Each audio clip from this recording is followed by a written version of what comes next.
Bartel with another edition of Coach's Corner. This time we go over to the ranks of Hubbard as we have the boys basketball head coach, Mr. Ryan Fitch, joining me today. Coach Fitch, how we doing? I'm doing well, Ty. Thanks for having me on. I appreciate it. Yeah, no problem. I always like to start with practices because, I mean, that's just happened. I think a week ago practices started for a lot of the schools. How are practices looking for what you've been able to get?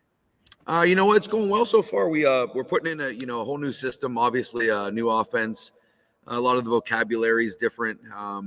They're doing a nice job of picking up on it really fast, and the system is not as easy as some other people run. It's about reading screens and things like that. So the players are really there's a big learning curve, and we're 4 or 5 practices in now, and I think they're doing a great job of actually picking up on it very fast, and we're starting to get some of the even the little idiosyncrasies of the motion. So credit to them. They're really listening, learning, and we're making progress. I know, though, the roster isn't going to be final and set in stone just yet, but who are some of these big impact players we expect for this year? Let's have a sort of meet the team segment of who we can expect on the floor for the Eagles. Sure, absolutely. We have 5 seniors on our roster this year. 3 are coming back with some major varsity experience. They got to play.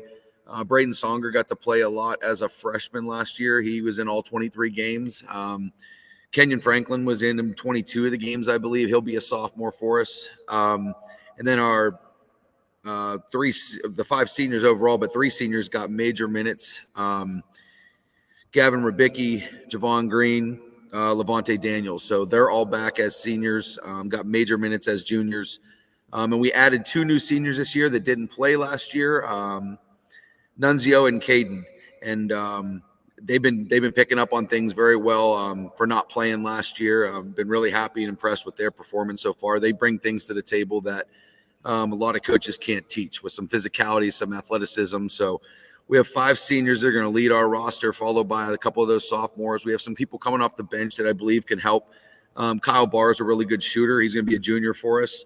We're going to have some other sophomores. Jacob Hayes, a big kid, and hopefully he progresses here throughout the preseason and early season, and I see him maybe getting some minutes later this year. So we have we should be able to go a little bit deeper than maybe they traditionally have. So with the good mix of these guys, hopefully we'll be right there. We have a couple other players that are competing for some spots right now, Talonift and Matt Bobovnik. So there's quite a bit of guys in the mix. And there's even some more sophomores.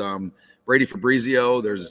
We can go pretty deep, and it's going to create healthy competitions at practice for sure, and not let the guys that think they have certain roles locked up, not let them get away with being lazy and just coasting through drills. So we're going to have a lot of competition throughout November here. I guess this is my next question is a little bit of a 2-part question, but I mean, obviously new coaching role for you as well this year. What can Hubbard fans expect from you? What's the type of brand of basketball Coach Fitch instills in these boys? And why was Hubbard such a good fit for you? Why'd this work out for both sides? Yeah, you know what? First of all, with choosing Hubbard, first of all, the facilities at Hubbard are amazing. I mean, for a high school gymnasium to have 8 hoops that we can use at practice. Traditionally you have 6, but those extra 2 hoops really help when you break down shooting drills, break down individual things. The kids are just getting more reps, less standing, more reps, and that's what we want. Also, looking at last year's roster and what experience they bring back, I think there's a lot of athleticism that we're going to have on the floor, and it's always fun to coach kids that are athletes. And also, in my other stops that I've made, especially at Lakeview, every time we played Hubbard, it just seemed to be a battle just because the kids played hard. And they're kind of a blue-collar, hard-nosed community, and I just think that that's something I look forward to coaching, and that's why Hubbard was such a draw for me. As far as our style, offensively, we're not going to walk the ball up the floor. We want to play fast. But if we don't get anything, we want to stop and get into our motion offense, and we're really going to preach some shot selection. I think shot selection for them in the past has been a little bit of an issue as I watch film. I think some shots were not good shots. So we've had lots of discussions already about shot selection, and those will continue as we move forward.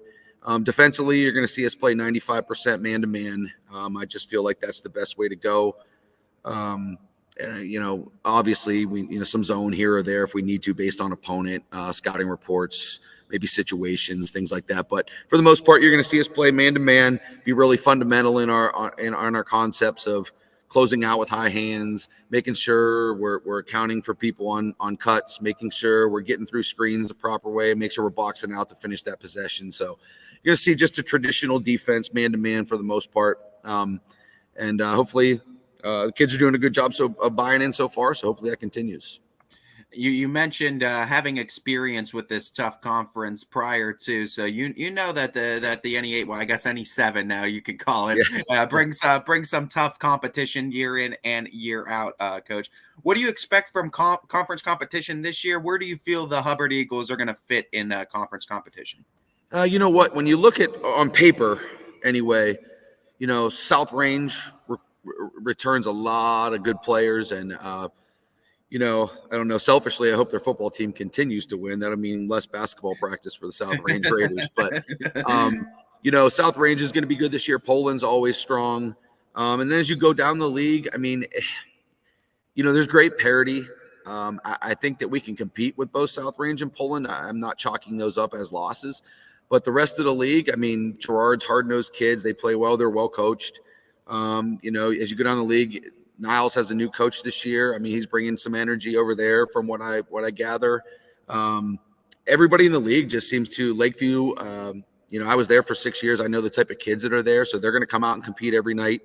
We lose Jefferson, obviously, in the league, but it just seems like everybody is going to be there in battle. I mean, I know I'm leaving some teams out, but they're also just going to be – the whole league's going to have great parity. And I think that we – can compete anywhere from 1 to 4. I mean, I really do. And things go right, we put ourselves in a position to be right there at the end. And if we don't buy in and things don't go the right way, we find ourselves falling to somewhere 5 through 8. So with the league having the parity it does, it's just gonna be a battle every night. There's no gimmies. There's nothing on the schedule that we can look at and say, oh, that's a win.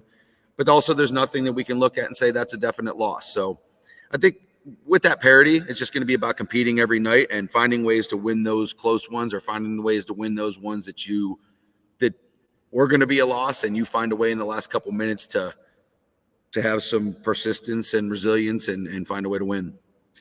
And obviously, if you want those wins, you got to play to your strengths. And we know over the course of a 22-game regular season, this team's going to change a little bit. You're going to find out new things. You're going to learn things each and every game. But early on and before the season starts, what are some of the early strengths that you project this team having?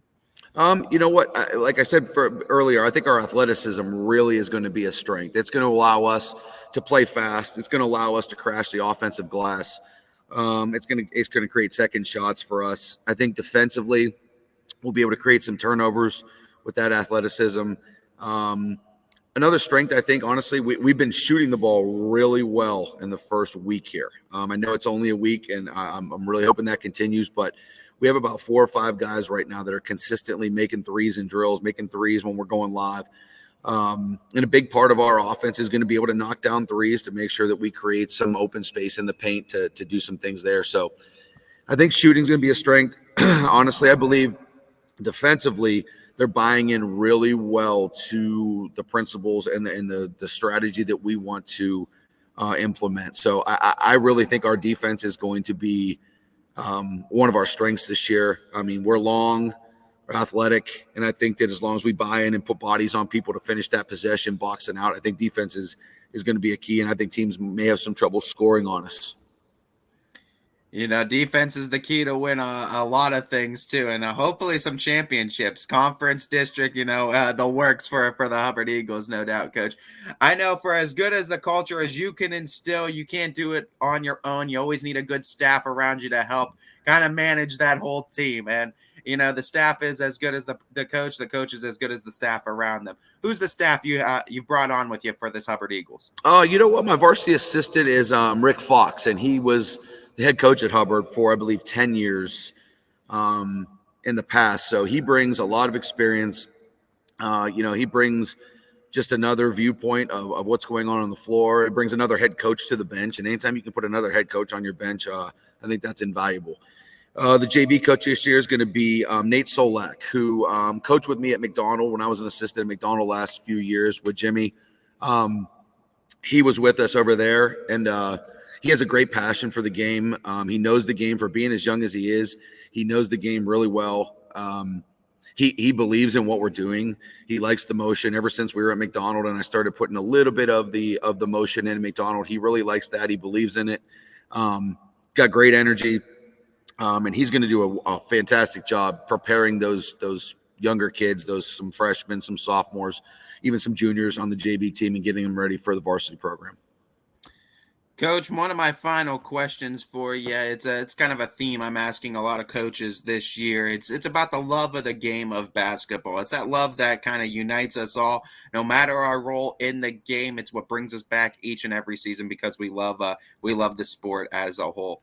Where did that love begin for you? Do you have a pinpoint moment, a very early memory of when you first started falling in love with the sport? Yeah, you know what? It was probably, I was in third or fourth grade, and I went to Champion, and the varsity coach at the time knew my dad, knew I liked the game of basketball a little bit, and he asked me to be a ball boy, and I said sure, that's fine, and did that. And as I moved into fifth and sixth grade, started playing with getting to play on Saturday mornings, and high school kids were coaching us. And then I went on to play in high school, played in college.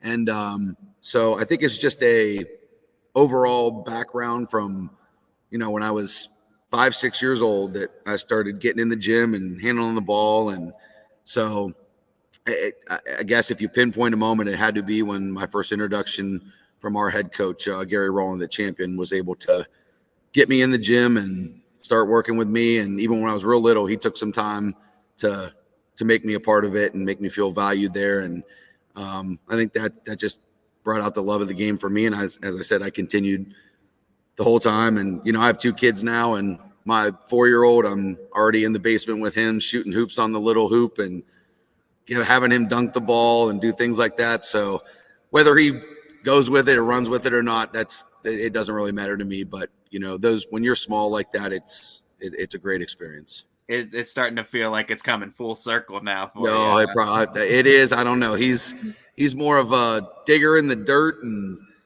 wants to go look for bugs and things like that. So yeah, give him a few years. Don't know if sports is in his future, but either way, I'm good with it. Yeah, no doubt, Coach. Well, Coach, we're so happy that you took the time out of your very busy day and schedule to give us a little preview of this Eagles team. I'm excited to see what Hubbard boys basketball has to offer this season inside that very tough conference. We'll cross paths sometime soon. I'm sure YSN will be there plenty of times throughout the regular season. As we're wishing you the best of luck, we're rooting for you here at the network, Coach. I appreciate it, Ty. Thanks for having me on. Yeah, no doubt, Coach. This has been a first edition of Coach's Corner with the Hubbard boys basketball skipper, Mr. Ryan Fitch.